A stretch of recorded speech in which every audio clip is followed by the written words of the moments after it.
आता सध्या तुम्ही यशस्वी आहात म्हणजे रागावलं पाहिजे, हो की नाही? ही सामान्य गोष्ट बनली आहे, नाही का? मी नुकतंच काही लोकांशी बोलत होतो आणि कोणीतरी मला स्वतःच्या मूड बद्दल सांगत होतं की कसं त्यांना काहीतरी करायचा मूड नसतो. मी अचानक विचार केला की आयुष्यात मला कधीच कुठला मूड नव्हता. संपूर्ण आयुष्य मी सगळ्यांचे मूड सांभाळण्यात बिझी होतो.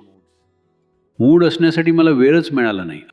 आज मला असं वाटतंय की तुम्हा सगळ्यांवर काहीतरी फेकावं, थोडं रागवावं. असं समजू नका की हा तुमचा हक्क आहे. तुम्हाला वेडं होण्याचा हक्क नाहीये. संतुलन गमावणं हा एक शाप आहे, नाही का? सगळ्यात महत्त्वाचं म्हणजे संतुलन.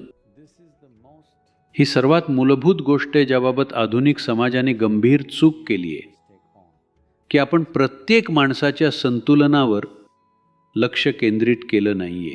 संतुलनाशिवाय तुम्ही काहीही केलं, योग्य गोष्टी, चुकीच्या गोष्टी, सर्व काही चुकीचं ठरतं. संतुलन असेल तर त्यामुळे आपण हवं ते करू शकतो, कोणत्याही स्तरापर्यंत ते वाढवू शकतो, काही समस्या नाही.